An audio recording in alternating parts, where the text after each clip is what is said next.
es indispensable reconocer la importancia que esta ha tenido en el nivel de desempeño de las instituciones públicas de los países que han avanzado en este reto, traduciéndose en entidades más eficientes, transparentes y al final en la generación de valor público.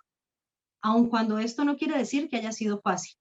Al acercarse a este tema, nos hemos encontrado librando 1000 batallas para estandarizar una conceptualización respecto a lo que entendemos o se viene entendiendo sobre transformación digital, sin que este sea realidad, pues el propósito final, ya que cada organización, como sabemos, tiene su propia condición y posee sus singulares capacidades respecto de otras. Sin embargo, gracias a la comunidad de conocimiento, hoy podemos hablar de marcos de referencia, de buenas prácticas que ayuden a alinear los esfuerzos de las organizaciones en este sentido. Cuando hablamos de transformación digital, también estamos hablando de principios, de normas, de procedimientos, de técnicas e instrumentos. Hablamos también de gestión del conocimiento, de gestión del cambio, de seguridad de la información, de ciberseguridad, de continuidad del negocio, de interoperabilidad, de servicios ciudadanos digitales y, por supuesto, de arquitectura empresarial, o como lo reconoce la normativa en Perú, de arquitectura digital. Pero también estamos hablando de innovación pública, de Big Data, de negocios, de inteligencia de negocios, de Smart Cities, de inteligencia artificial, de decisiones basadas en datos. Pero entonces, finalmente, ¿hacia qué apunta la transformación digital de las organizaciones? La pregunta que nos hacemos permanentemente es ¿por dónde empezar? O si ya al caso empecé alguna iniciativa, ¿cómo capitalizo todos esos esfuerzos y jerarquizo mis prioridades y gobierno mi transformación digital? Más aún, y esta es una gran preocupación para la mayoría de entidades públicas, es ¿de dónde sacaremos el presupuesto para desarrollar por lo menos una de estas iniciativas? Pues estas son algunas de las dudas que plantea este conversatorio y pues que afortunadamente tenemos aquí un gran pool de expertos que nos ayudarán a esclarecer por lo menos algunas de estas dudas a todos nuestros invitados. Como anfitriones de la noche tenemos a Humberto Ayacala Bracamontes, desde local, ¿no? Desde Perú. Él es un máster en Administración de Tecnologías de Información, ingeniero en computación, con más de 25 años de experiencia en arquitectura organizacional, procesos de arquitectura y de tecnologías de las comunicaciones.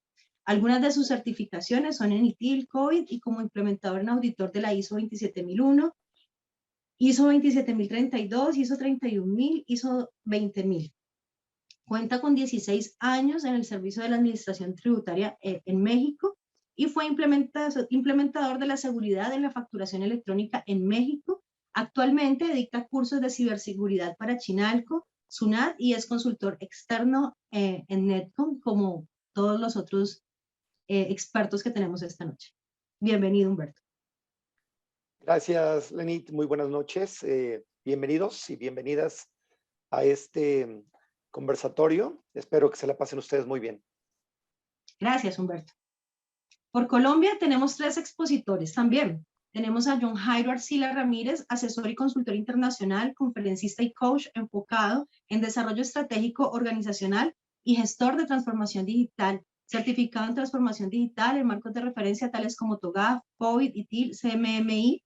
Es asesor en gobierno digital certificado por el BID, miembro de la Junta Directiva de la Asociación de Arquitectos Empresariales en Iberoamérica, con más de 30 años en experiencia enfocado en la transformación digital de entidades del Estado y organizaciones de diferentes sectores de la industria en la región, desarrollando y fortaleciendo capacidades organizacionales, logrando así definir las mejores estrategias de transformación. Bienvenido, John Jairo.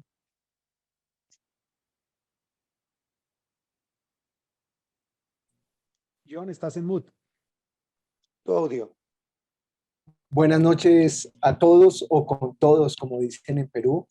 Yo no sé si saludar buenas noches a todos, a todas, o como hoy en día se habla, a todes. Entonces, pues nada, bienvenidos a este conversatorio. Espero que los resultados los dejen a ustedes con un tema fundamental: pensar y actuar. Pensar en transformación y actuar en experiencia del ciudadano y en experiencia del cliente. Muchas gracias por la invitación. Gracias a ti, John. Bueno, también tenemos por Colombia a Alberto de Jesús Ramírez, ingeniero en electrónica y telecomunicaciones, con 16 años de experiencia como líder de proyectos de transformación digital y arquitectura empresarial en organizaciones públicas, clústeres empresariales y empresas de base tecnológica en Colombia y Latinoamérica. Consultor en las áreas de gestión de conocimiento, gestión de la innovación y tecnologías para la gestión del conocimiento y la innovación. Bienvenido, Alberto. Hola, buenas noches a todos. Pues ansioso de compartir en este espacio la experiencia en la participación y en la construcción de la política de gobierno digital y de los procesos de transformación digital de las principales entidades del Estado en Colombia. Muchísimas gracias, Alberto, por tu compañía. Finalmente, tenemos como expositora al coach Leonardo Ramírez, consultor, conferencista y coach experto en gestión del cambio, arquitecto empresarial certificado, experto en transformación y liderazgo digital. Su apoyo consultivo en más de nos trae su experiencia como en su apoyo consultivo en más de 2.000 clientes y ha ayudado a ahorrar más de 32 millones de dólares en tecnología bajo el estándar de referencia de arquitectura empresarial. Leonardo, bienvenido. Lenit, muy buenas noches para todos y todas. De verdad es un gusto poder estar aquí con ustedes. La idea es compartir lecciones aprendidas tanto a nivel local como a nivel internacional que nos sirvan para definir un mapa de ruta de siguientes pasos para este reto que tenemos en Perú en este momento para los temas de transformación digital y de gobierno digital. Muchísimas gracias. También nos acompañan como locales Eric Castillo, gerente de servicios, y Paloma Cruz, gerente de proyectos de Netfund, quienes asegurarán el cumplimiento del objetivo de este conversatorio. Bienvenidos, Eric y Paloma. Muchísimas gracias y gracias también a las personas que se han conectado esta noche. Esperamos se resuelvan dudas e inquietudes que tengan sobre los temas anunciados. Adelante, por favor. Ok, gracias, Eric. Bueno, digamos que entrando en materia, antes de pasar a socializar algunas preguntas que hemos diseñado para los consultores, pues queríamos decirles a los participantes que no olviden llenar el formato listado de asistencia que Paloma nos va a compartir por acá por el chat del Meet. También no olviden, en la medida en que vayamos discutiendo sobre los temas, si tienen alguna pregunta, irlas relacionando también en el chat y al final de la sesión pues socializaremos todas las preguntas y las dudas que tengan. Entonces, tengo una primera pregunta. La persona que fue elegida para contestar esta pregunta es Humberto. Quiero escuchar a Humberto, que es nuestro experto en seguridad, básicamente, y en ciberseguridad, que nos cuente un poco cuál ha sido la visión que el Perú ha tratado de fomentar para fortalecer el país en temas de estrategia digital. Bien, muchísimas gracias. Pues vamos a comenzar diciendo que en temas globales, hablando de temas globales, temas mundiales, las estrategias digitales están generando y creando mayor confianza, sobre todo en los países que han tomado la decisión, la valiente decisión de migrar a estos horizontes. Específicamente en el Perú, pues he tenido la gran oportunidad de trabajar con algunas empresas de facturación, estar trabajando con empresas mineras, trabajar justamente en temas de cursos con la SUNAT, pero sobre todo relacionándome también en temas de facturación en el Perú, facturación electrónica. Y esto justamente me ha dado una visión de cómo la gente, las empresas, las organizaciones, el gobierno en el Perú justamente ha tomado en serio este tipo de proyectos. Las estrategias digitales, sobre todo si tomamos en cuenta a través de su presidencia del Consejo de Ministros que genera el decreto en el año 2021, este decreto supremo que aprueba el reglamento legislativo 1412, que nos lleva justamente a entender y comprender que debemos de lanzar, que debemos de comenzar con este proyecto. En términos globales, si hablamos de esa visión del Perú, la presidencia del Consejo de Ministros ya ha iniciado y ha diseñado justamente la Estrategia Nacional de Talento Digital como parte del impulso de la ciudadanía digital. Hoy en día debemos de estar conscientes que más allá de que existe un proyecto más allá de que el gobierno o empresas privadas sean impulsores justamente de proyectos como la estrategia digital, esto también, digamos que el día a día, las experiencias pasadas, tipo pandémico, como lo hemos estado viviendo en el mundo en los últimos 2 años, nos han orillado y han acelerado en muchos aspectos esta necesidad. Tal es en todo el mundo, se ha visto que muchos servicios se digitalizaron, si no se venían dando así, se venía dando físicamente. Muchos de ellos aceleraron su proceso hacia la digitalización. Es decir, nuevamente la palabra de digitalizar, de manejar documentos digitalizados, de manejar información digitalizada, de crear todos esos enfoques y barreras que protejan justamente a los datos personales de manera digital. Esto, pues justamente en términos del Perú, hay que celebrarlo así como se ha hecho con países en la región y otros países en el mundo, en tener esa visión justamente de comenzar hoy en día con esta reducción de la brecha digital, tanto en la parte del Perú, en sus estados, con la coordinación de políticas nacionales de carácter multisectorial y la fórmula que se ha seleccionado para llegar hasta estos temas.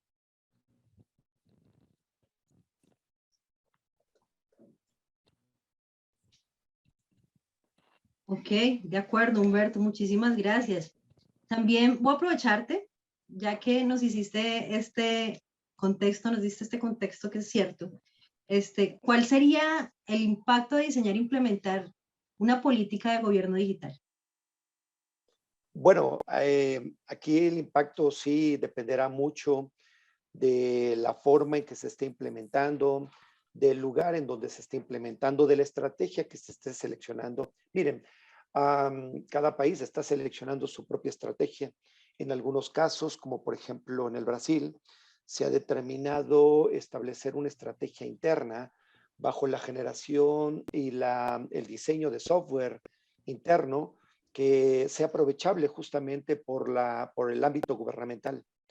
Lo que se pretende además es justamente impulsar los desarrollos hechos en casa, tratar de estandarizar a nivel mundial y también evitar la dependencia de software externo, ¿no? Los impactos tienen que ver mucho desde la parte, si lo vemos así, desde la parte económica, porque no solamente es hablar de una estrategia digital desde el punto de vista tecnológico, sino que dentro de la estrategia, como ustedes lo saben, pues primeramente y uno de los vértices iniciales es el presupuesto. Cómo llevar a cabo esta estrategia, bajo qué condiciones, con qué tipo de dinero, dinero público, dinero privado, y en su momento, en algunos casos, los presupuestos y digamos que en este caso las estrategias, se ha definido claramente que si no existe un adecuado presupuesto para llevar a cabo este proyecto, de ninguna manera vamos a llegar a fines satisfactorios, sino podríamos quedarnos en el camino.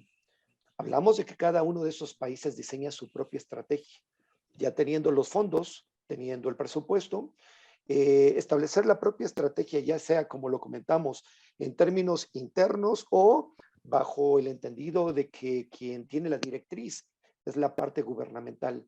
Entonces, aquí lo importante es la participación nacional en todo el país.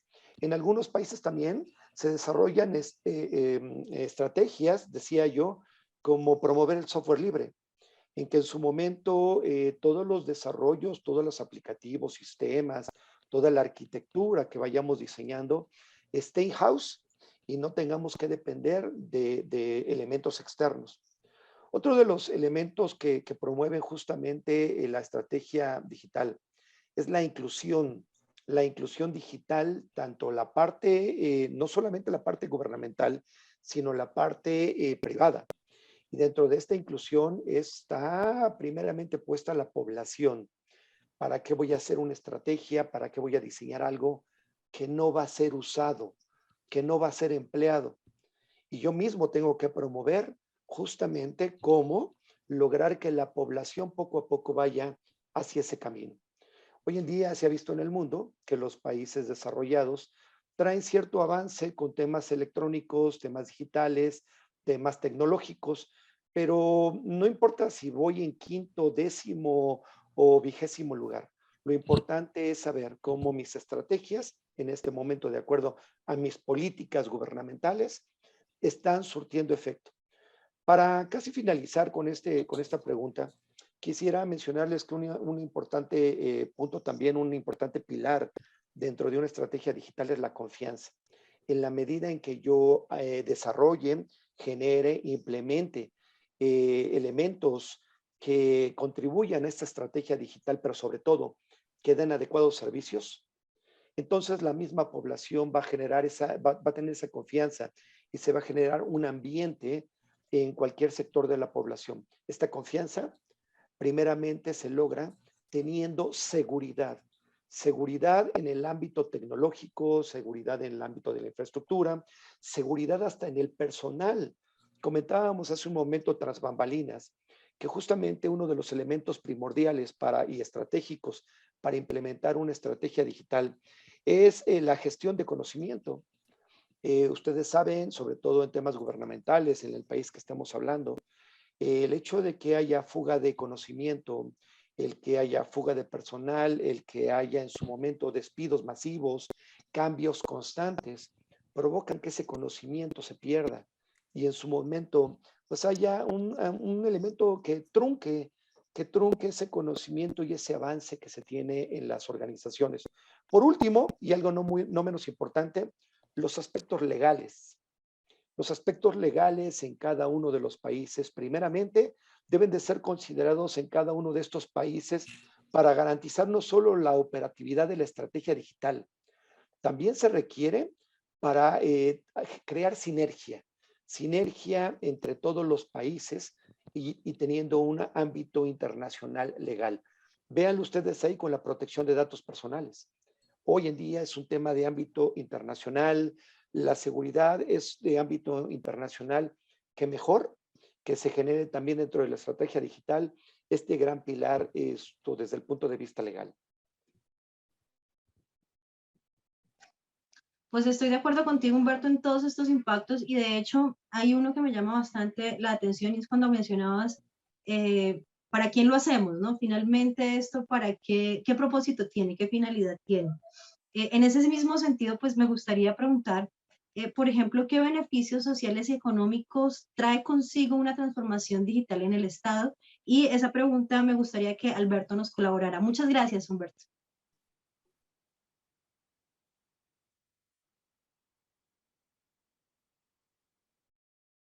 Sí, miren, parte de la experiencia que se tiene en la implementación de de las políticas de gobierno digital en entidades, aún en Latinoamérica, es esa posibilidad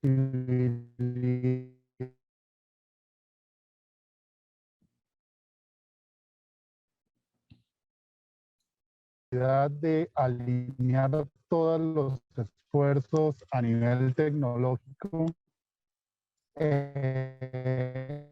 en función de a las distintas entidades, pero de una manera totalmente alineada y coordinada. La toma de decisiones cuando se abordan las prácticas para la construcción de un gobierno digital permite a las entidades comenzar a optimizar la toma de decisiones con respecto a la adquisición Discúlpanos, y a Alberto, las qué pena te inversiones interrumpo. en tecnología, pero no como mecanismos aislados, sino como mecanismos alineados con la expectativa que tiene el gobierno y para alcanzar el cumplimiento del objeto que el Estado le ha... Sí, dale. Ya es que te estamos escuchando con interferencia, tal vez si puedes replantear la conexión. Mientras yo puedo Listo. seguir con otra pregunta, Dale, mientras si quieres dale. te reconectas, miras a ver, y sigo con otra pregunta y nos colaboramos con eso, ¿vale? ¿Te parece bien? Listo, dale. Vale, Sí, gracias. Entonces, perfecto. Claro, para que vamos siguiendo la lógica de las preguntas que estábamos escuchando y el impacto de la transformación digital en los estados, pues me gustaría que, por ejemplo, Leonardo nos ayudara contándonos un poco por qué este auge de las políticas de transformación digital y por qué también el papel que juega la OCDE en el proceso de modernización digital de los estados. O sea, qué provee y qué retos existen en función de lo que nos exige la OCDE para estos estados, porque como nos está contando Alberto, pues existe, claro, unos beneficios económicos y sociales, pero ¿por qué se habla que la OCDE es como quien está emanando estos postulados? Perfecto, Lenit. Bueno, primero la OCDE o el Organismo de Cooperación de Desarrollo Económico lo que nos está haciendo es una invitación para adoptar mejores prácticas. Y esas mejores prácticas, la idea es poder redundar o generar beneficio social y económico. Como lo plantea la OCDE, nos dice que hay una serie de lecciones aprendidas en países desarrollados en los cuales adoptar ciertas normas, ciertos estándares, ciertos marcos de referencia han permitido lograr una serie de resultados con unos indicadores sostenibles. Entonces, ¿cómo empieza la OCDE? La OCDE nos dice, vamos a empezar a hablar de transformación digital en los diferentes países, entendido como un proceso de gestión de cambio de entrega de valor al ciudadano, donde vamos a arrancar efectivamente por esos trámites y servicios, vamos a empezar a impactar la comunidad, vamos a irnos moviendo hacia ciudades y territorios inteligentes, vamos a irnos moviendo hacia la adopción de una serie de elementos y de principios. Cuando nos empieza a sugerir esto, lo primero que nos dice es, tengamos claro dónde estamos.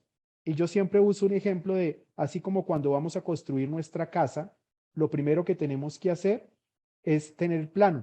Ese plano es lo que llaman la arquitectura. Entonces nos dicen, tengamos claro cuál es ese plano de nuestra entidad, cómo estamos conectando los diferentes elementos, unámoslo con ese proceso de gestión de cambio, miremos dónde estamos, a dónde queremos ir, cuáles son los proyectos y ese mapa de ruta que necesitamos y vinculamos en ese momento diferentes actores para que podamos ir generando entonces ahí sí política de gobierno digital, normativa de transformación digital, y así fue como en Colombia, y con esto cierro, Colombia generó dentro del Plan Nacional de Desarrollo una serie de normativas. Una fue el decreto de transformación digital y cómo esto se articulaba a través de gobierno digital. Y lo que le invitaban a las entidades es, primero haga su arquitectura, es decir, tenga su plano. Una vez tiene su plano, por favor empiece entonces a solicitar recursos a banca multilateral y empiece todo un proceso de corto, mediano y largo plazo.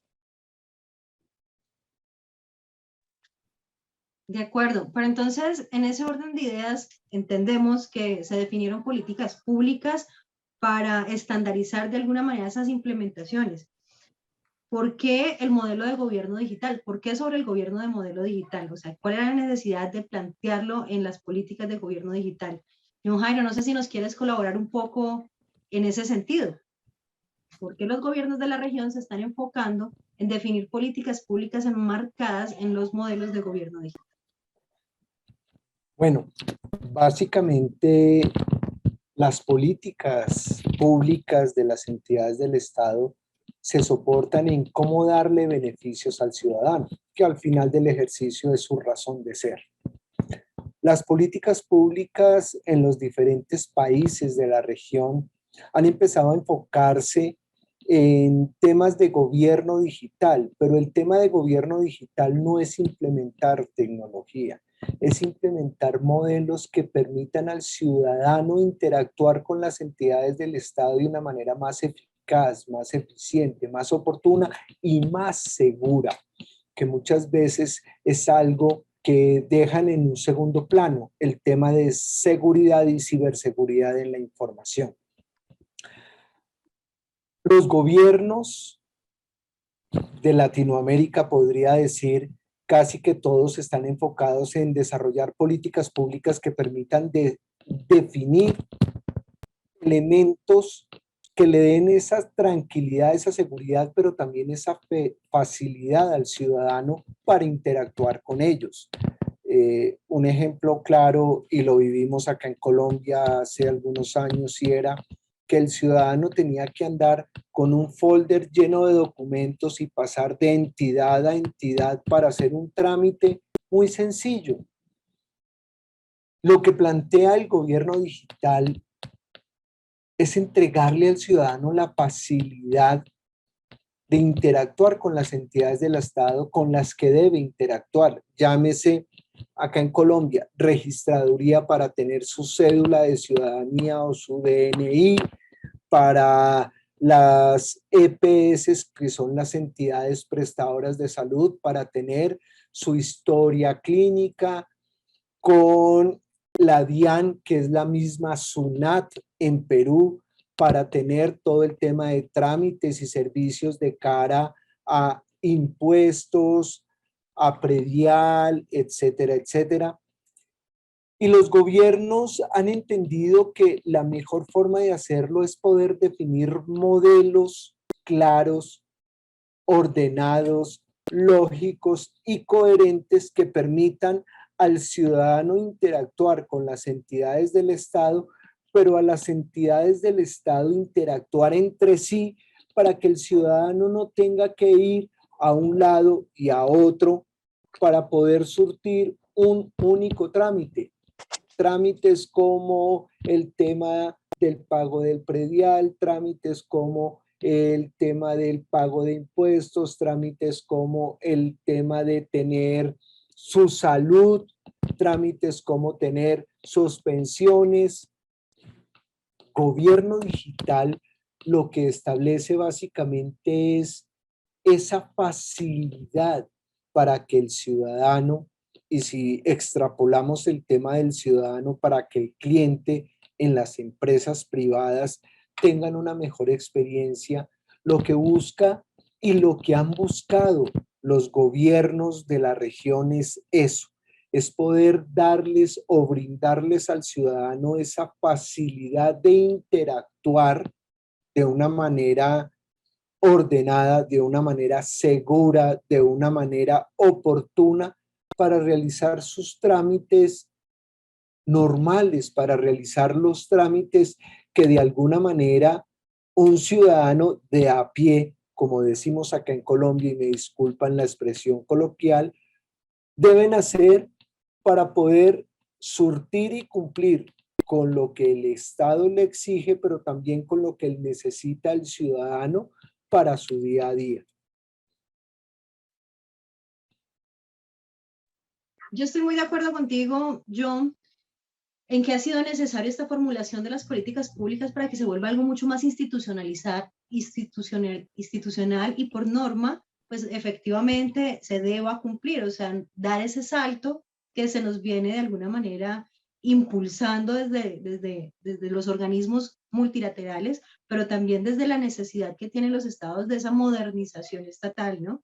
Es importante, sin embargo, hay una cosa que hemos detectado en los ejercicios de implementación de arquitectura y de transformación digital, y es que no necesariamente la norma te da unos lineamientos generales, sí, pero no te dice cómo. Y ahí es donde nos hacemos líos en nuestras entidades y decimos, bueno, ¿cómo vamos a hacer esto? Sí, claro, aquí está la norma, se debe cumplir con esto. Es más, nos dan unos tiempos específicos para cumplirlos que valga la pena comentar la experiencia en Colombia, y es que esos tiempos normativamente se han tenido que mover porque ha sido imposible cumplirlos. La primera versión de nuestra transformación digital fue como en 2012, más o menos. Bueno, esto viene como desde el 2005 en realidad, pero desde el 2012 con una normativa que antes se llamaba gobierno en línea, hoy se llama política de gobierno digital. Vemos que nosotros hemos vivido toda esa transición también influenciada por muchos factores políticos, también por decisiones muy políticas, pero sobre la necesidad mundial de transformarnos. Evidentemente no nos podemos quedar atrás, pero no nos dicen cómo. ¿Listo? O sea, nos dicen hágalo, pero no nos dicen cómo. En ese sentido quisiera que, no sé si Alberto ya nos está acompañando. ¿Se pudo volver a conectar, Alberto? Sí, acabo de conectarme, Te Lenny. escuchamos muchísimo mejor. Muchas gracias, Alberto. Qué pena haberte interrumpido. Quisiera entonces, en ese orden de idea que estoy comentando, si me escuchaste lo que estaba diciendo, pues que nos compartieras un poco de esos aprendizajes en la implementación de los modelos de gobierno digital y transformación basados en arquitectura empresarial, porque hay que entender algo también, y es que la arquitectura empresarial es, digamos, como el ADN de toda esta transformación porque nos permite de alguna manera hacer este ejercicio de manera organizada. Entonces, ¿qué ejercicios, por ejemplo, nos podrías referenciar de gobiernos a nivel mundial y pues especialmente de gobiernos de Latinoamérica? Ya, importante, digamos, pues he tenido la oportunidad de participar en varios procesos en Colombia con entidades de los distintos sectores. La política de gobierno digital es un desafío para las entidades, sobre todo porque implica un cambio fundamental en la forma de ver las inversiones y adquisiciones que se desarrollan en tecnología, no por adquirir tecnología per se, sino alineadas con necesidades reales del negocio. Uno de los principales desafíos es que normalmente se toma la transformación digital y el gobierno digital como una responsabilidad exclusiva de áreas de tecnología y no como una apuesta del negocio por transformarse utilizando la tecnología. Lo otro es que hacer ejercicios de transformación digital, de gobierno digital, implica un compromiso de la dirección de las organizaciones, implica un involucramiento desde la dirección y desde las áreas misionales de manera decidida en los procesos de transformación digital y arquitectura empresarial. Si esto no se da, es muy complejo que en la organización se logre establecer una práctica de arquitectura empresarial y de transformación digital.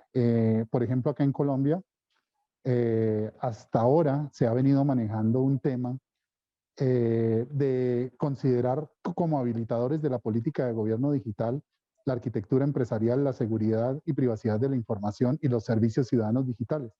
Pero en la nueva versión que se genera asociado al marco de arquitectura empresarial, destacan la necesidad de la gestión del cambio y del uso y apropiación como uno de los factores que viene inhabilitando a las entidades para consolidar una práctica efectiva de transformación digital.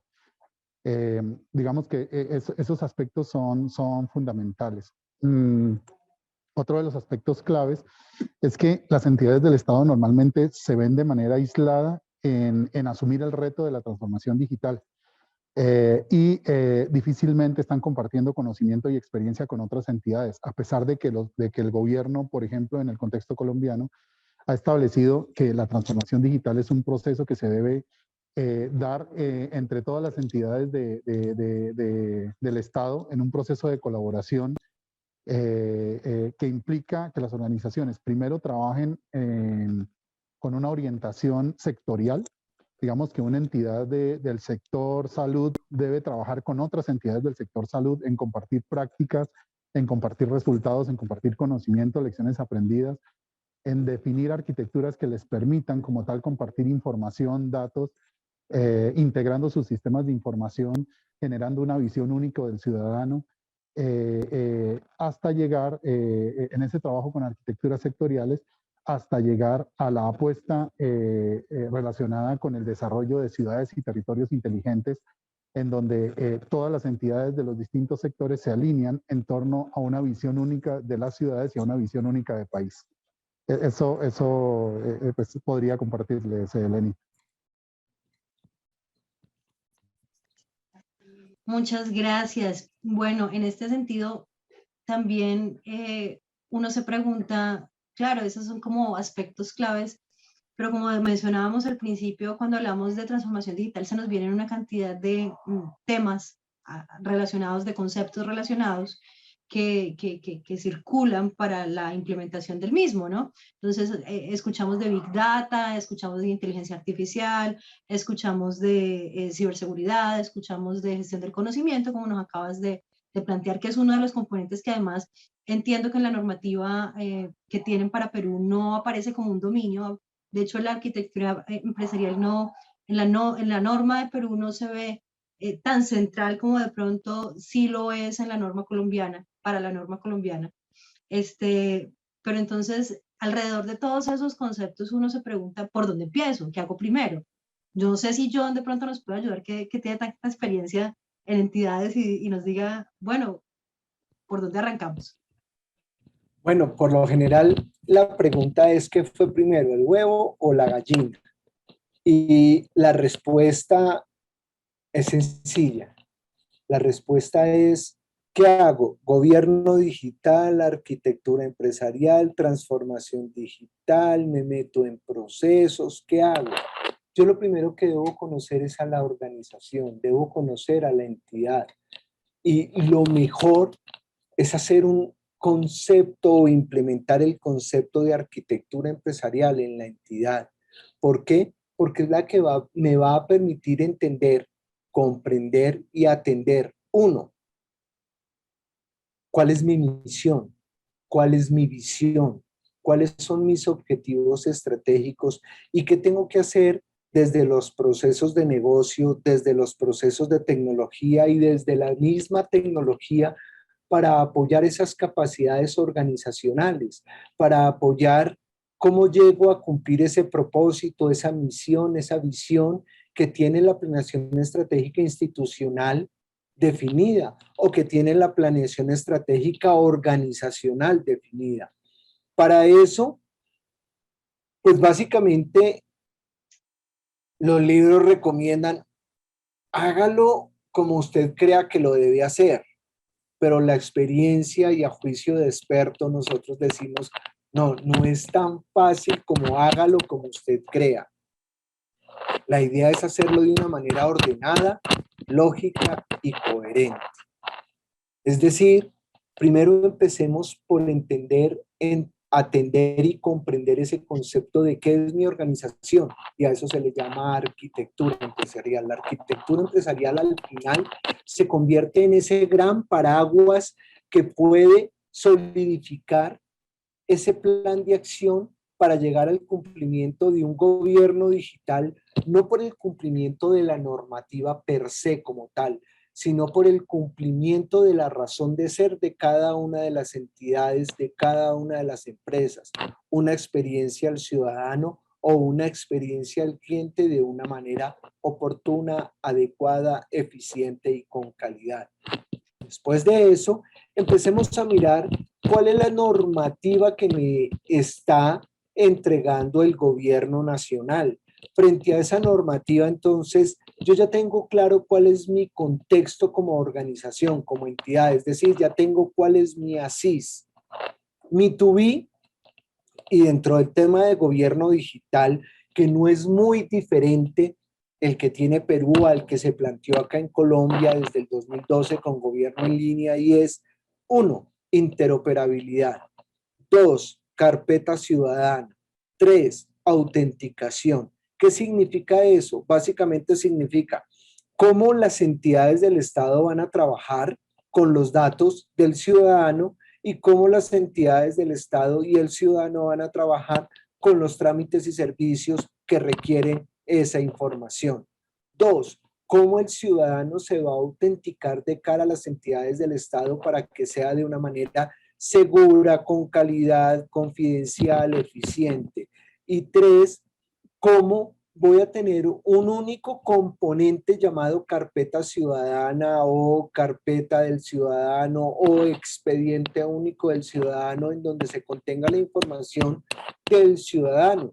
John Jairo Arcila con DNI 1234, cómo le paga la SUNAT, qué impuestos debe entregar, cuál es su DNI, cuántas veces ha cambiado su DNI, más bien que cambiado, ha solicitado un reemplazo de su DNI por pérdida o porque se le dañó, qué estudios tiene, cuál es su historia clínica, que ese es un componente fundamental hoy en día en los ciudadanos. La historia clínica del ciudadano, la historia clínica unificada es el ciudadano qué enfermedades tiene, a dónde ha ido, cómo ha ido, qué le han recetado, cómo se lo han recetado, pero todo eso de una forma segura y eficiente, con calidad, con confidencialidad. Entonces, todos esos elementos y esos componentes redundan en una buena experiencia al ciudadano, una buena experiencia para mi cliente si estoy hablando de una empresa privada. Y esos elementos confluyen básicamente en tener una arquitectura empresarial, tener un gobierno empresarial o un gobierno digital y con base en ese análisis que se hace de ese ASIS, del cómo estoy hoy, cómo debería estar, desarrollar un to be, un deber ser, a dónde debo llegar con esa estrategia y establecer esos planes de acción y esos proyectos, iniciativas o programas que debe desarrollar la organización o la entidad para lograr cumplir ese propósito. Y el propósito es brindar una experiencia al cliente o una experiencia al ciudadano como se lo merece. John, Ok. no, un aspecto adicional, John, que me parece importante mencionar, y es que la experiencia que se tiene en por dónde comenzar primero, habitualmente en las entidades ha pasado por el cumplimiento que le deben dar a una política, a una normativa, y no por la identificación de una necesidad real dentro de las entidades, ¿sí? Entonces, las entidades comienzan por hacer lo que el gobierno determina que tienen que hacer para cumplir con unos indicadores definidos desde las políticas y desde las normas, lo cual es un error, ¿sí? Efectivamente es fundamental que se trabaje de manera clara en habilitar estos procesos desde lo que tú dices, desde un interés real de mejorar las capacidades internas, de colaborar con otros, pero en respuesta a unas necesidades de la ciudadanía y a una expectativa de la ciudadanía, porque las entidades optimicen sus servicios y lleguen con una propuesta de valor mucho más adecuada a las necesidades del ciudadano mediante el uso de la tecnología. Hay dos preguntas, gracias Alberto. Hay dos preguntas que se me vienen a la cabeza en este momento que están muy relacionadas con esto que ustedes acaban de decir, y uno es, cuando uno hace todo este proceso de transformación digital y decide también por dónde arrancar, también se pregunta a la par con qué herramientas o qué herramientas puedo utilizar o qué marcos de referencia son los que me van a dar la línea para seguir caminando en ese sentido. No sé cuál de los dos me quiera responder o cuál de todos los exponentes nos quiera dar respuesta a eso. Pues frente a lo que tú comentas, Lenit, es importante tener en cuenta que herramientas hay muchas. Decretos hay muchos, leyes hay muchas, normativas hay muchas.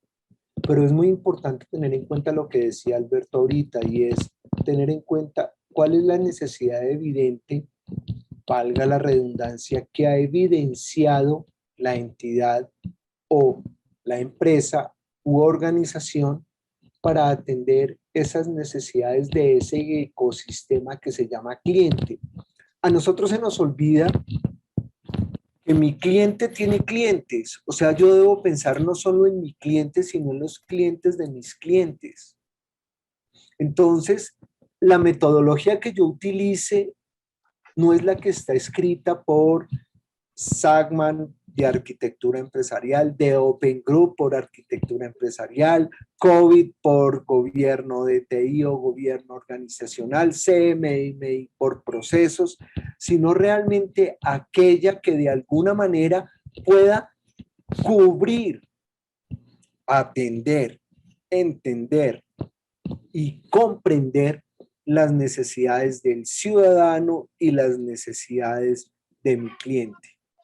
Y eso implica, pues obviamente, tomar decisiones al interior de la entidad o de la organización. Pero para eso yo debo tener un plan de acción. Y ese plan de acción, pues básicamente me lo va a entregar ese roadmap o esa transición que yo debo hacer entre yo estoy hoy así, mañana debo estar así, porque es que pasado mañana mi cliente, el ciudadano, me lo va a pedir. Entonces yo considero que lo importante es tener en cuenta el cómo estoy, en dónde estoy, a dónde debo llegar, qué debo atender, pero de una manera ordenada. Y la manera ordenada, pues definitivamente, y creo que a menos que mis colegas estén en desacuerdo conmigo, me digan, no es arquitectura empresarial. En mi concepto es arquitectura empresarial. No lo llamen si quieren arquitectura empresarial, no lo llamen si quieren arquitectura organizacional, pero sí debe tener un concepto de que debo alinear lo que requiere el ecosistema, que el negocio debe atender y que tecnología debe apoyar. Recuerden que la transformación digital no es tecnología. La transformación digital tiene un concepto acuñado por nosotros que se llama transvolución. Es transformar con tecnología, pero evolucionar con cultura digital, es decir, enseñar el uso y apropiación de las tecnologías, enseñar el uso y apropiación de los procesos, adaptar y adoptar todos estos elementos que estoy desarrollando para lograr cumplir ese propósito. Una experiencia del cliente, una experiencia del ciudadano, tal cual el cliente y el ciudadano se lo merecen. Ok. John, permítame, Lenny, yo complemento un momento a Claro, dale, John. Leonardo. Uno de los temas que uno, digamos que yo siempre sugiero es no reinventar la rueda. Ya sabemos por lección aprendida que el primer paso debería ser la arquitectura empresarial. Uno de los marcos que ya existen de arquitectura es TOGAF. TOGAF contiene una cosa que se llaman guías y técnicas, que son ayudas que han sido escritas basado en experiencias en otros gobiernos y por industria. Y ahí nos dicen, empieza a conectar con todo tu equipo humano, identifica necesidades, oportunidades y problemas. Luego revisa si eso que acaba de surgir desde los directivos hasta la parte operativa es coherente. Y revisa si eso está bien desde la estrategia, los procesos, los datos, las aplicaciones y la tecnología. Y los pasos que uno generalmente arranca siguiendo este tipo de ejercicios es sensibilización, que todos estemos en la misma página. Luego inmersión, que es tomar la foto del hoy y del mañana. Y luego intervención, que es decir cuáles son las victorias tempranas de corto plazo, qué vamos haciendo en el mediano y en el largo plazo, y que todo esto sirva para el cumplimiento. A diferencia de lo que generalmente se hacía anteriormente, donde, como decía Alberto y decía John, la norma me dice que hago tal cosa y por cumplir lleno formatos, y no quiero ser grosero con lo que voy a decir, pero entonces cumplo y miento. Es decir, cumplo con lo que me dice la norma, pero en la realidad eso no está implementado. Listo. Una preguntita corta que necesito que nos respondas para hacer una diferenciación. Sobre esto que acabas de responder, y lo anterior, todo lo que hemos venido conversando en el transcurso de la sesión, ¿hay alguna diferencia de implementación en la experiencia en el sector público que en el sector privado? Mira que finalmente las lecciones aprendidas aplican a ambos. En el sector privado hablamos de experiencia, el viaje de la experiencia del cliente. En el sector público hablamos el viaje de la experiencia del ciudadano. Al final, como nos decía John, aquí lo que estamos hablando es de trámites y servicios que finalmente nos facilitan la vida. En ambos estamos hablando de interoperabilidad, en ambos estamos hablando de ciberseguridad, etcétera, etcétera. Y los diferentes marcos como el ISO 38 que gobierna la parte misional y tecnología trabajen de la mano, ISO 37 donde estamos hablando del outsourcing, todos esos elementos aplican tanto al sector público como al sector privado. ¿Cuál es la principal diferencia?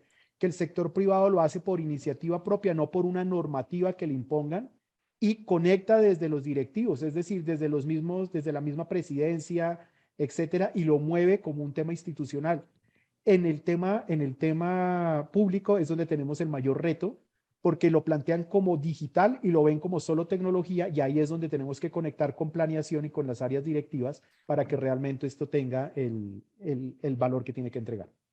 Aprovecho que estás con la palabra, con el uso de la palabra, y se nos va cortando mucho el tiempo porque pues respeto a nuestro auditorio, pero sí quisiera que nos contaras entonces, tanto en lo público como en lo privado, con los cuellos de botella que mayor se presentan en la implementación de estos ejercicios de transformación y de arquitectura empresarial de las entidades.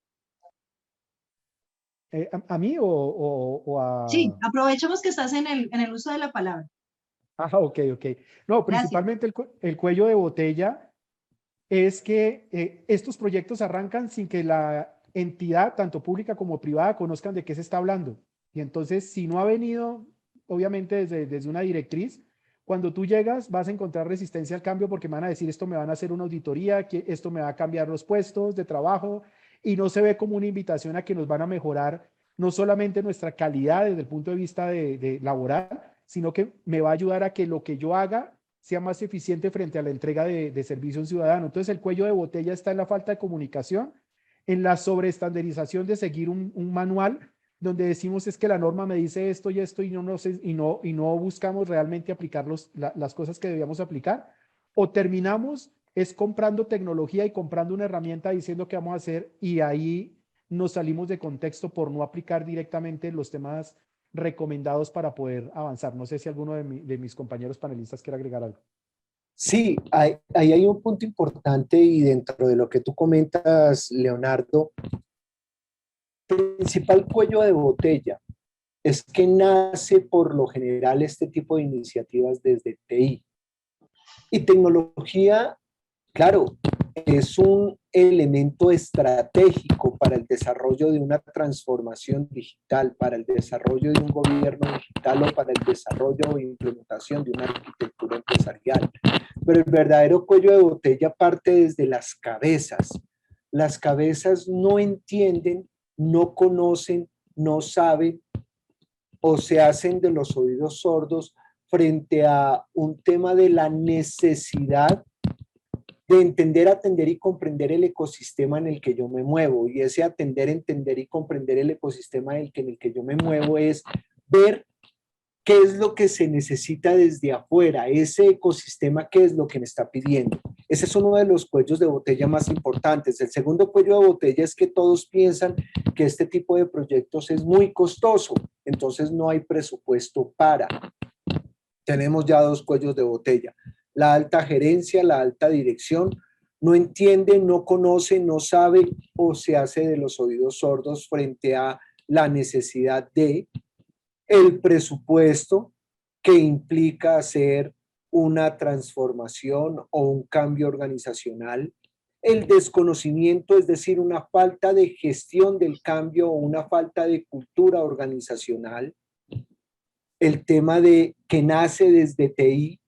Esos son los cuellos de botella particularmente que yo veo y en los que he tenido que afrontar frente a procesos de transformación digital, procesos de implementación de gobierno digital en las entidades del Estado o procesos de arquitectura empresarial.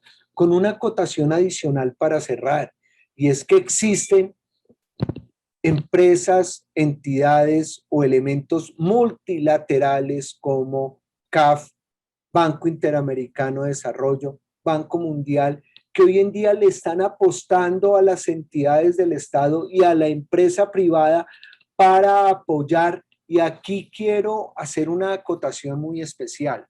La Organización de Naciones Unidas tiene un proyecto a 2030 que se llaman los objetivos de sostenibilidad. Esos objetivos de sostenibilidad son 17, en donde hablan de dar un impacto positivo al mundo, un impacto positivo a la tierra de donde vivimos. Y esos objetivos están divididos en 17 objetivos con 169 indicadores, con 169 metas y 263 indicadores. Son 193 países los que han apostado por el cumplimiento de esos objetivos de sostenibilidad, y esos objetivos de sostenibilidad básicamente hablan de las organizaciones, las entidades y las empresas deben transformarse hacia un beneficio social. Entonces, digamos que el mayor cuello de botella es, ¿cuál es mi propósito? Mi propósito es hacerme rico, mi propósito es tener sostenibilidad, mi propósito es tener margen financiero, mi propósito es social. Y dependiendo de cómo se vea ese propósito, es cuando las entidades o las empresas empiezan verdaderamente en ese trasegar de la transformación. No de transformación digital como transformación digital de tecnología por tecnología, de procesos por procesos, de personas por personas, sino de una verdadera transformación que tenga un impacto positivo hacia mi cliente o hacia mi ciudadano. Vale, John. Creo que como conclusión un poco a eso que acabas de mencionar, le suma un desafío importante a lo que han mencionado casi todos, es el tema de gestión del cambio y gestión del conocimiento. Estos dos componentes dentro de toda la estrategia de transformación digital es fundamental porque ustedes lo han dicho, hay una resistencia al cambio, hay un desacomodarse de ese status quo o desacomodarse de unos estados de confort en los que vengo operando, sea bien o sea mal, yo vengo haciéndolo así y desacomodarme, pues eso cuesta bastante trabajo. Digamos que entonces, para Leonardo, que es nuestro experto en gestión del cambio, ¿cuáles serían los principales desafíos y retos en esa materia? Digamos que ahí básicamente es identificar cuáles son los paradigmas organizacionales. Y cuando uno habla de paradigmas es que mediante talleres que están inmersos dentro de la misma arquitectura y la transformación digital, uno logra identificar, como había dicho hace un rato, necesidades, oportunidades y problemas, pero que a través de esos talleres uno identifique las causas raíces y que esas causas raíces nos pongan sobre la mesa realmente en dónde tenemos que lograr mostrar que ese cambio realmente va a traer un beneficio. Y no llegar a plantear un tema que esté desconectado de la persona que está frente al ciudadano. No, y que en ese mismo instante uno pudiera decir, listo, vamos a través de indicadores y a través de capacidades, ¿con qué cuento para? Esa capacidad me va a permitir compararme con estándares internacionales, pero no impuestos, sino que si logramos esa co-creación y esa identificación entre el grupo que hace parte, tanto a nivel directivo como a nivel operativo, vamos a lograr que efectivamente esto llegue a ese punto. Listo. No quiero cerrar sin aprovechar unas preguntas que tenía para Alberto porque me parece importante y tal vez han hecho ruido estos conceptos, por lo menos en la región y específicamente aquí en Colombia, viene trabajándose bastante en el tema y es el tema de arquitecturas sectoriales. ¿Cuál es su importancia en la integración de capacidades y servicios, información, soluciones entre las entidades del Estado? O sea, ¿qué quiere decir esto de arquitecturas sectoriales?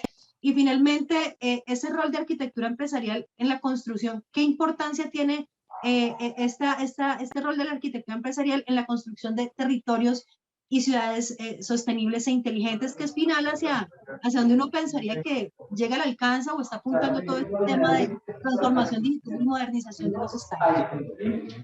Sí, es muy importante esto porque finalmente la punta de lanza de la consolidación, de la transformación digital del Estado, tiene que ver con que esos servicios lleguen de manera efectiva a los territorios, que transformen territorios, que transformen vidas y que generen una mejor calidad de vida para todos los ciudadanos. En ese sentido, primero hay que partir que las entidades del Estado no trabajan solas.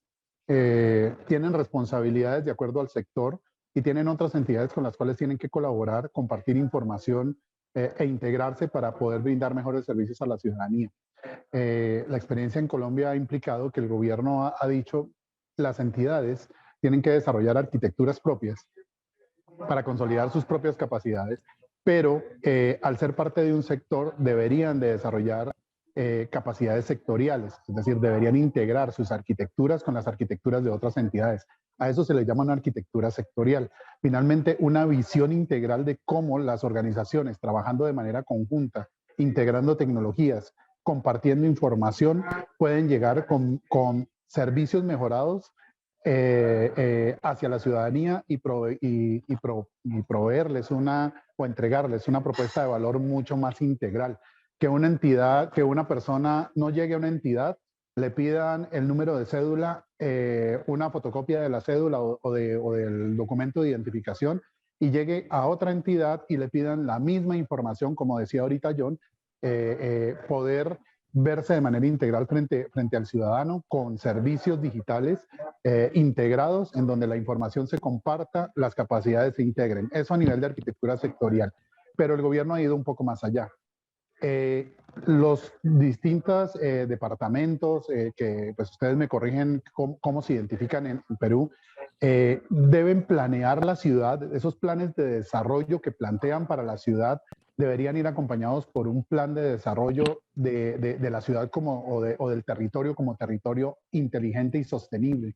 En ese sentido, las ciudades también requieren construir o definir unos planos que les definan el cómo está preparada la ciudad o el territorio para abordar los desafíos de la construcción de ciudades y territorios inteligentes, definir un estado deseado, poder analizar las brechas existentes y trazar una hoja de ruta que sustenten sus planes de desarrollo, pero mediante la apropiación y uso de tecnología en los distintos aspectos relevantes para el desarrollo de la ciudad, ¿sí? Temas de comunicación, de transporte, de educación, entre otros, son aspectos claves que las ciudades tienen que considerar, y la práctica de arquitectura se convierte en un factor fundamental del diseño de esos planes de la construcción de las ciudades y territorios inteligentes.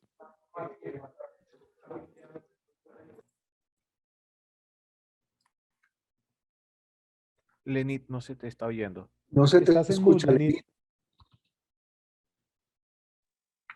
Hola, ¿me escuchan? Sí. Sí. Gracias. Bueno, por la intervención de Alberto, pues me acuerdo de algo que es importante, y es el tema de la integración de la cuádruple hélice que llaman, y es que en estos desafíos que tenemos como de transformación digital, pues es importante que todos los sectores se combinen y trabajen mancomunadamente. Estamos hablando del sector privado, el sector público, la academia y la sociedad civil y organizada, ¿no? En ese sentido, pues es importante el tema, realizar el tema de las alianzas y el tema de lo estratégico que resulta, pues finalmente aprovechar el conocimiento y la gestión que vienen haciendo las empresas privadas para fortalecer, digamos, todo este trabajo del sector público.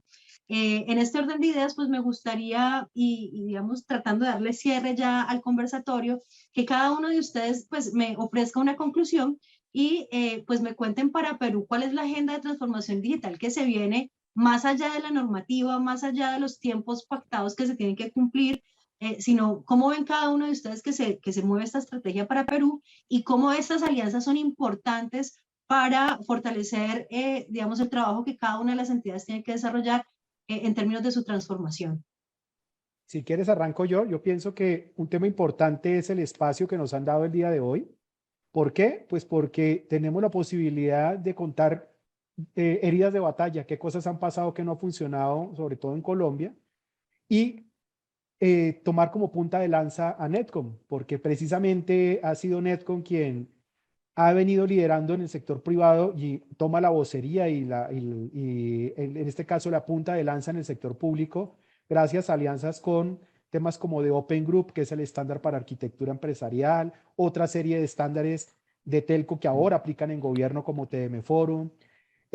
Ahora más adelante seguramente Eric como representante de Netcom nos contará, pero es un esfuerzo súper interesante porque nos coloca y nos invita a quienes trabajamos desde el punto de vista consultoría, a quienes estamos en la academia, a la empresa privada, al sector público, y está siendo ese integrador que junto con el gobierno va a permitir que distintas entidades que hoy nos acompañan empiecen a dar esos primeros pasos, sean referentes nacionales, sean referentes internacionales, y que al final pues todo esto sea en beneficio precisamente del ciudadano peruano. Sí, Gracias, Leonardo. Sí, gracias.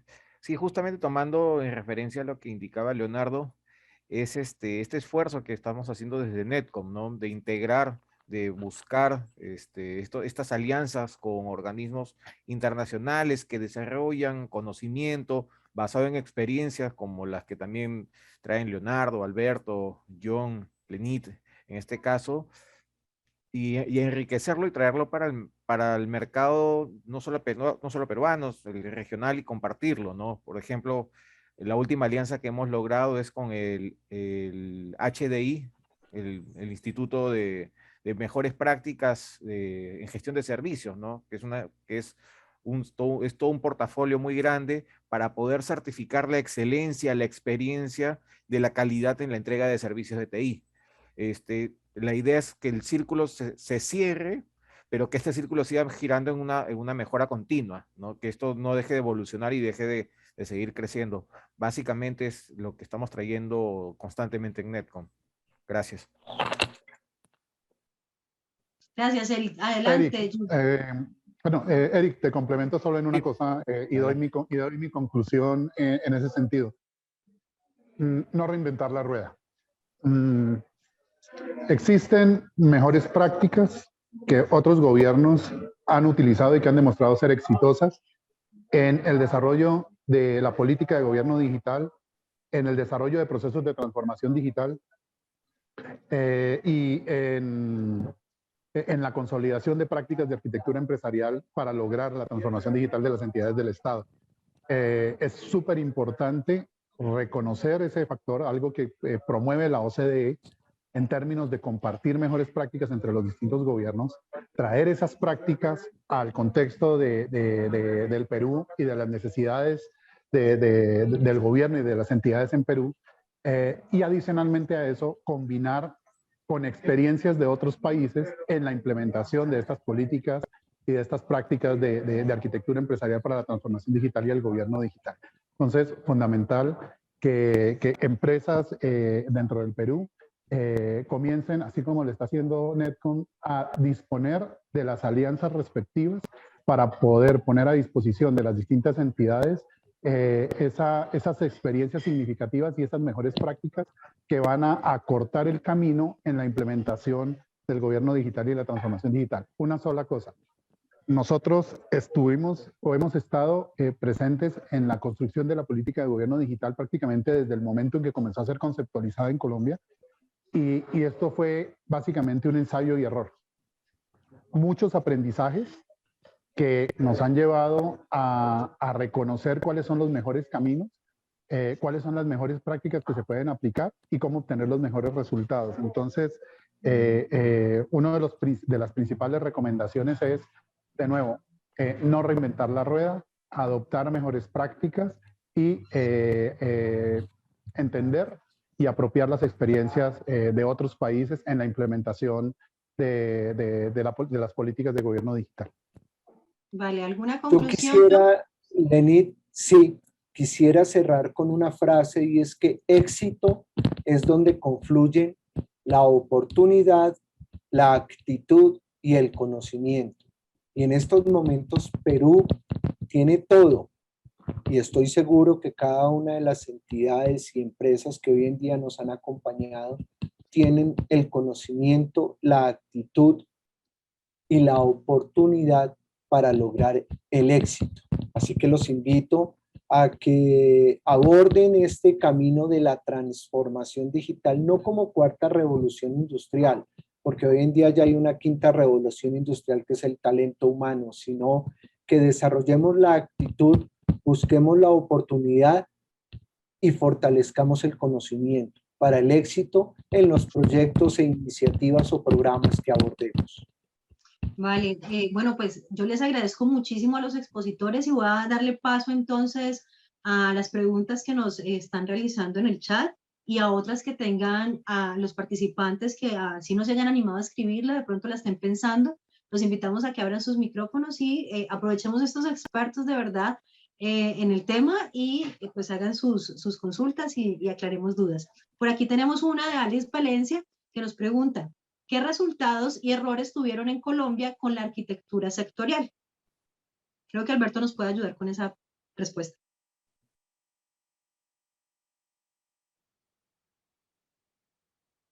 Qué pena, Lenny, te perdí un segundo. ¿Me puedes repetir? Claro. La pregunta es de Alex Valencia. Nos dice: ¿qué resultados y errores tuvieron en Colombia con la arquitectura sectorial?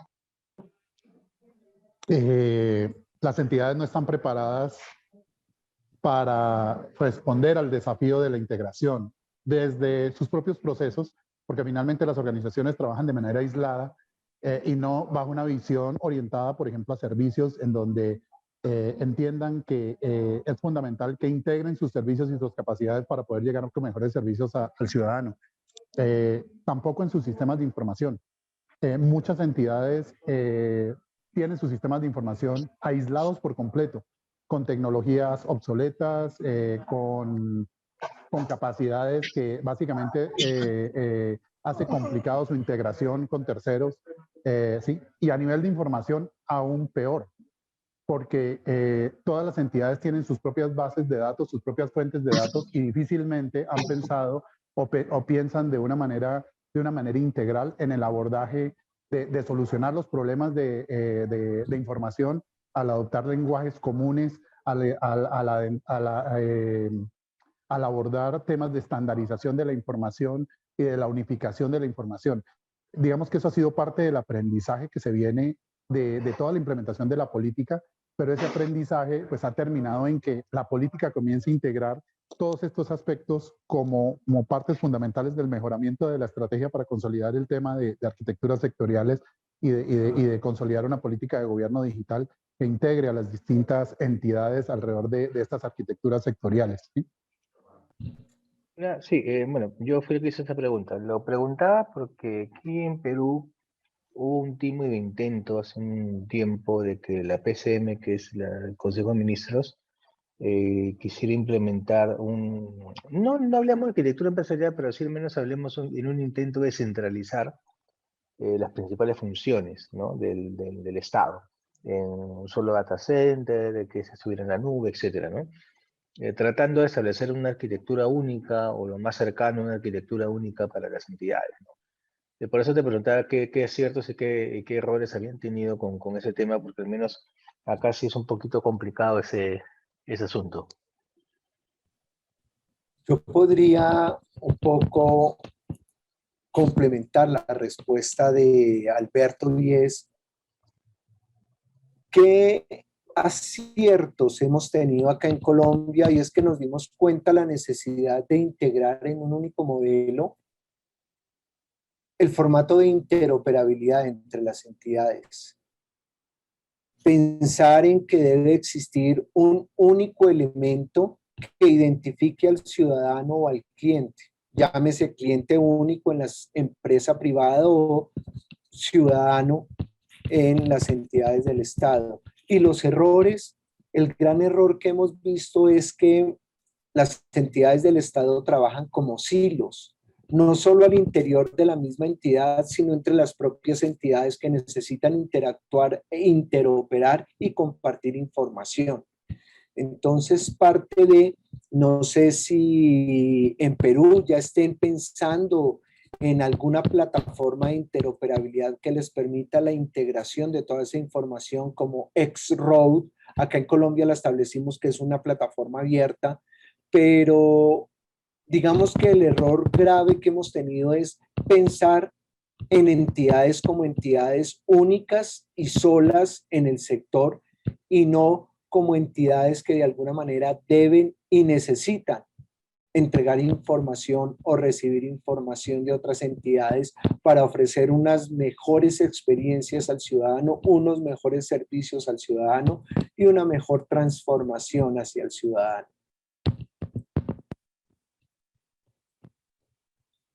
Ok, gracias. Gracias Alex, gracias John, gracias equipo. Si alguno de los participantes tiene alguna otra consulta, pues es el momento de hacerla. ¿Alguna opinión? ¿Algún comentario? No se olviden, por favor, llenar el formato de asistencia, que nos colaboran con eso. Igual, pues este tipo de escenarios y convocatorias las queremos seguir haciendo. Nos gustaría, pues, comentar muchísimas otras cosas que como ejercicio han practicado estos expertos. Digamos que la ventaja es que todos estos consultores son expertos, consultores externos de Netcom, así que pues están a disposición de ustedes cuando tengan alguna inquietud y pues nos pueden buscar. Con muchísimo gusto pues estaremos atendiendo todas sus dudas e inquietudes a través de los canales de Netcom. Cristian, Cristian nos tiene una pregunta. Adelante, Cristian. Hola, ¿cómo están? Buenas noches, disculpe, lo estaba escuchando atentos. Muy interesante. Yo tenía, dentro de todos los conceptos que por el lado de TI, cumplimiento, está muy de moda el tema de gestión de riesgo, ¿no? El tema de riesgo operacional, riesgo digital, el riesgo en general. ¿Cómo, digamos, este concepto se aplica o en la experiencia de ustedes, cómo ha afectado? O sea, ¿es un dominio aparte? ¿Forma parte al momento de armar la arquitectura empresarial? Después de armar la arquitectura empresarial, en el momento de hacer la transformación, ¿no? O sea, ¿cómo abordar eso? O sea, ¿lo dejo de lado o lo incluyo ya dentro de todo este modelamiento, de todo este proceso? Perfecto, muy buena pregunta. Mira, Cristian, que cuando estamos en ese proceso de identificar necesidades, oportunidades y problemas, aparece una ayuda que hoy día la misma OCDE también recomienda, que es el análisis de factores de riesgo. Ese análisis de factores de riesgo tiene una práctica que se llama FAIR o FAIR.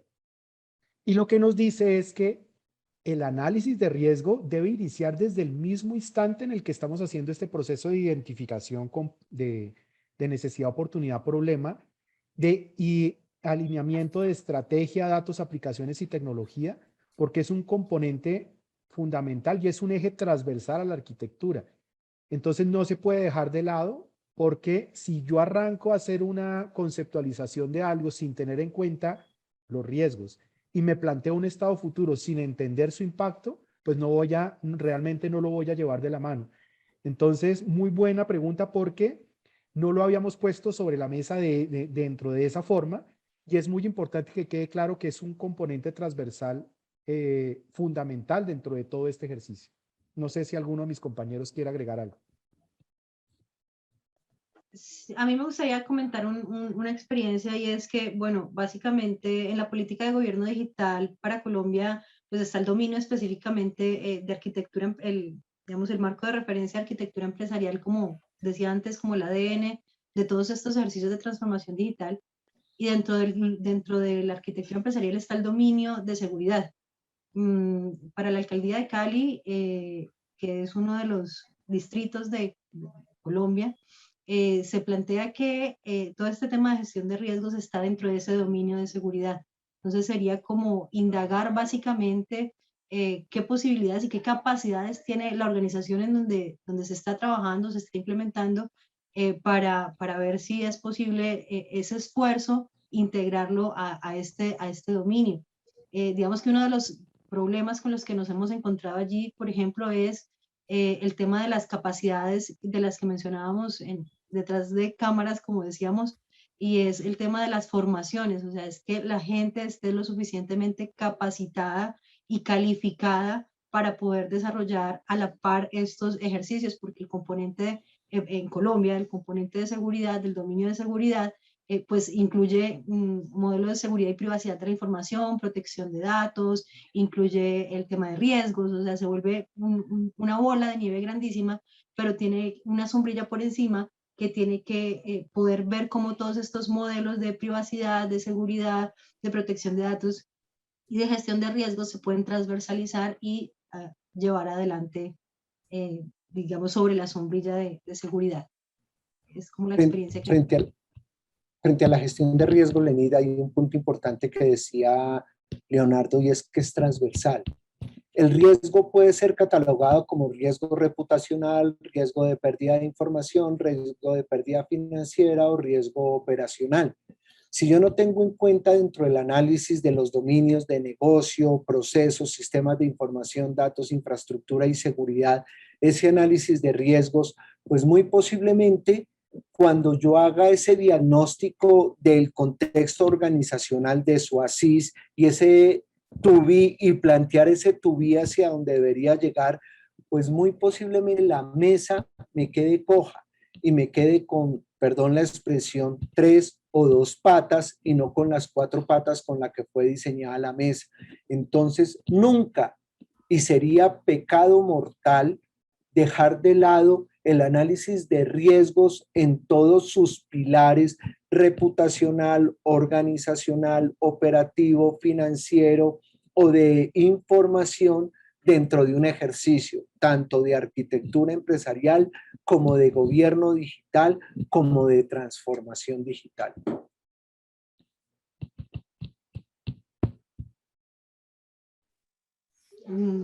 Cuéntanos sobre la percepción que tienes, Cristian. No, está claro, ¿no? ¿Te quedó claro? Sí. Bueno, yo Teóricamente, estoy más tenemos que irnos a la enfocado, práctica. sí, en el tema de riesgos. Sí lo vengo trabajando ya desde hace unos 6 años, pero ahora me queda más claro que es importante incluirlo pues en todo este proceso, como que se apalancan ambos, ¿no? De acuerdo. como framework. No, clarísimo. Gracias, John. Con mucho gusto. Vale, Pablo, sí. creo que tú querías decir algo.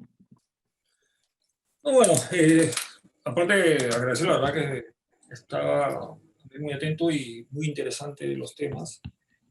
Y uno de los puntos que quería también resaltar, en base a toda la experiencia que hemos venido desarrollando años atrás con este equipo tan grande, tan importante, ese equipo que ha dado muchos casos de éxito, es, digamos, que la transformación no solo la estamos mirando desde el punto de vista de tecnología, ni procesos, ni personas, sino estamos yendo ya al negocio y demostrando cómo gestionar, diseñar y gobernar procesos propiamente del negocio. Procesos que a través de otras buenas prácticas o marcos, como el caso de ITOM, del TV Forum al cual representamos, caso de gobierno con COVID, pero ya hemos logrado entregar a organizaciones importantes, instituciones muy importantes, indicadores que permiten ver la mejora constante de cada proceso de negocio desde un mapa, ¿no?, estructural y estratégico de arquitectura de cada uno de dichos procesos, ¿no? Entonces es importante, yo creo que mucho le va a interesar aquí, es, ok, yo empiezo un proceso de implementación, yo puedo empezar un proceso de diseño de una arquitectura desde la parte de tecnología, pero cómo demuestro transversalmente ese matrimonio, vamos a llamarlo así, entre el negocio que todos hablan y siempre han estado mencionando muchos años atrás, cómo se integra, por ejemplo, el PETI, el planteamiento estratégico de TI, a través de la arquitectura con el planeamiento estratégico de la organización. Y que los procesos, y algo que tú mencionabas, John, que es pensar en el cliente de nuestros clientes. Entonces, el cliente de nuestros clientes que se va a servir de aquellos procesos y servicios de negocio, ya lo estamos manejando nosotros con Netcom y todo este gran equipo, acompañado obviamente de la seguridad que ello conlleva, lo que hace Humberto, para garantizar ese aterrizaje importante que hoy en día se demanda bastante. Hay mucha demanda de dos cosas importantes para la transformación, que es esta arquitectura de proceso de negocio, pero que a la vez sea gobernado de una manera correcta, ¿no? Entonces, eso es un poco lo que quería agregar como experiencia, lo que estamos viviendo hoy. Tenemos varios proyectos, hablando de Perú, ¿no?, varios proyectos en camino, muchos que ya se han terminado, que se combinan todos estos conceptos, todas estas buenas prácticas y todas estas metodologías que van a llevar al éxito. Y otra cosa muy importante también, que sí hay que considerar bastante, es entrenarse, ¿no? El entrenamiento, como cualquier elemento, como cualquier práctica, como cualquier, digamos, conocimiento que uno quiere tener y aplicarlo y ver el resultado, tenemos que estar siempre up to date en todos lo que son entrenamientos prácticos, entrenamientos alineados a la necesidad de la institución. O sea, no puede ser una o dos personas que estén como expertos, sino si hay un equipo de arquitectura, un área de arquitectura, un área de gobierno, tienen que estar entrenados bien para que esto funcione. Eso es un poco lo que quería agregarles, y aparte de agradecer a todos los que han participado. Esto es un conversatorio, como decía Eric, ese es el primero de muchos. Lo que buscamos es compartir nuestra experiencia, ¿no?, y además que nos traigan sus necesidades.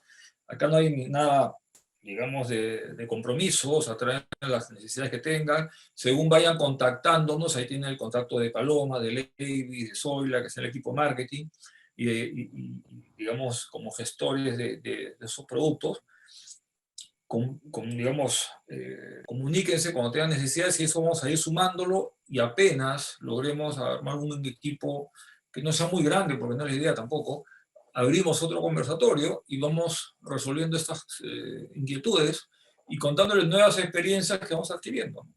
Esa es un poco la idea que quería aportarles. Y bueno, muchas gracias a todos los que están aquí presentes, y no sé si alguien tiene más preguntas, y gracias a este gran equipo de Netcom, ¿no? que han logrado este conversatorio tan importante.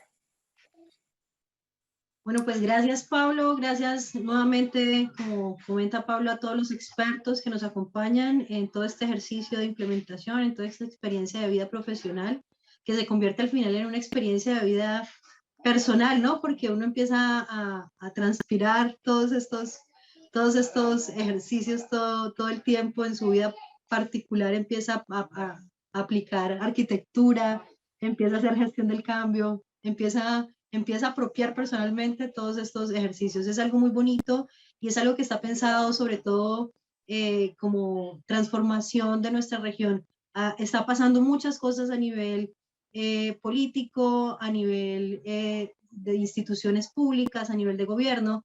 Entonces no dejemos de soñar con una región pues que unida pueda tener muchísimos frutos para nuestra sociedad. Y eso lo vamos a lograr desde nuestras organizaciones y desde nuestro propio esfuerzo individual. Vale la pena también decir que es todo un ejercicio de profesionalización. Personalmente me crié, digámoslo así, con la arquitectura empresarial y he venido trabajando estos ejercicios desde que todavía no se hablaba en el sector público de esto. Entonces, es muy bonito ir adquiriendo la experiencia y convirtiéndonos en elementos fundamentales en nuestras organizaciones a partir de adquirir todos estos conocimientos de arquitectura empresarial. Pues sin más. Yo quisiera terminar, Lenit, si me das un espacio de 2 segundos, y es: soñar es para los dormidos, las metas son para los despiertos. ¿Qué queremos? ¿Cumplir metas o cumplir sueños? Solo dejo eso ahí en el aire para que cada uno dentro de su vida personal, su vida profesional, su vida laboral, lo abstraiga y lo analice. Muchas gracias, Lenit, gracias, Netcom, gracias, Pablo. Gracias principalmente a todos ustedes los que participaron de este conversatorio por darnos el espacio, darme el espacio de poder compartir un poquito el conocimiento y la experiencia que hemos venido desarrollando a lo largo de estos años en los temas de arquitectura empresarial, gobierno digital y transformación digital. Así es, John. Muchísimas gracias y gracias a ustedes. Nos encontramos pronto. Feliz noche. Muchas gracias. Hasta luego.